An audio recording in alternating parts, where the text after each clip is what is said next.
Let's see what mainstream media has to say about the housing market. Today, the National Association of Realtors released new data showing the housing market has seen better times. Home sales fell to the lowest level in 9 months in June. That's dropping nearly 3% from May. In tonight's In-Depth, CBS Money Watch correspondent Kelly O'Grady reports on the effect for buyers and sellers. Home sales have dropped 3%. Yeah, because prices are shooting up so much. What do you expect? Do you think it's more of a seller's or a buyer's market right now? I think it's still more of a seller's market because I'm just going to tell you that is not true at all. In a seller's market, sellers are getting 10, 15, 20 offers within a week or two of being on the market. Right now is a buyer's market. I can guarantee this. With my buyers, we are getting desperate signals. I called 4 or 5 different houses just to ask about putting in an offer. And before I even mentioned anything, every single one of them said, I've got a motivated seller, which to me is not a buyer's market. We actually just had an offer accepted on a house at $400,000 that was listed at over $500,000. It was $518,000, and they accepted a $400,000 offer without blinking, without negotiating, nothing. This is not a seller's market. I'm just going to tell you right now, don't listen to that. Completely false. even though we're seeing more inventory on the market, sellers are just not feeling pressure to sell. Stacey Esser is a New Jersey realtor and founder of the Stacey Esser Group. Yes, the closing is Tuesday. She says a small shift towards buyers is coming. Maybe house was taking... It's not a small shift. Trust me, it's a gigantic shift. There's a ton of houses on the market right now. If you're a buyer, give me a call and I'll prove it to you.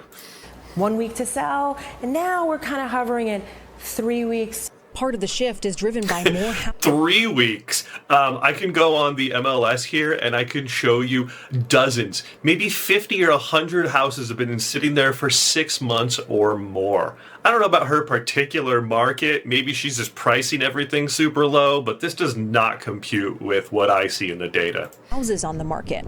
Right now, there are 34% more sellers than buyers nationally. That's the most in more than a decade since Redfin started gathering data. So how is this barely a seller's market? It doesn't even make sense.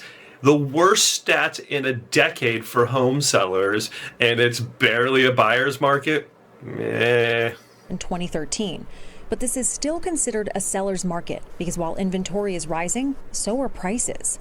That's because homeowners who locked in lower interest rates have little... That's because so many houses are being bought up by corporations that it doesn't allow for a housing price reduction.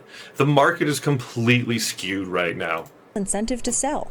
In June, the median sale price hit a record high, nearly $400,000. Anything that's updated and new and turnkey are seeing the biggest increases. Anything that's in that entry-level price point is also seeing the biggest increases. It comes down to location. Austin, Phoenix, and most markets in Florida are better for buyers because there's more inventory, while Newark, New Jersey, Long Island, New York, and suburban Philadelphia favor sellers because there's less inventory. Servan Icevik and her husband own a salon in a competitive location in New Jersey. What about California? So they've been looking for their first home for more than 2 years. How competitive have you found some of these houses that you've put up? I'm going to just tell you right now, let's watch this, but I'll tell you how to get a house in under 2 years. Something is wrong with that.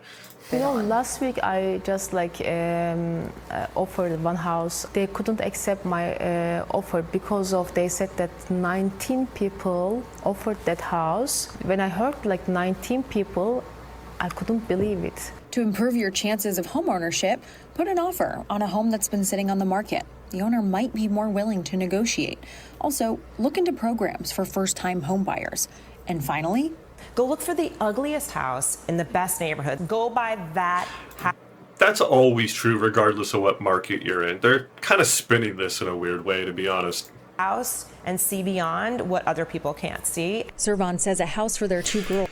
Here's the advice we're giving you. Go buy the worst house you can possibly find. Whew. Would be the American dream, but the rejection is frustrating. it is like not just for me, my whole family, they get like disappointed. Seeing your parents go through this process, how has that been for 2 years that they've been looking for a home? Yeah, it's hard seeing her in that state because I see how hard she's trying. First-time homebuyers are regular. What I'd like to know is how many houses have they put offers in? I can guarantee you that over the last 2 years, it has not been a consistent 19 offers per house that they're trying to put offers in on. It doesn't really make sense. You know, there's some places that are hot right now, and I'll tell you, California is not one of them.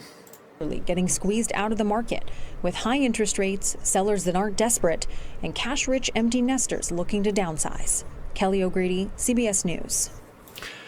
Well, that's what they're saying. They're telling you to buy the ugliest house and to use all the government programs that you can possibly find. Basically, good luck. I'll tell you what I'm doing with my clients.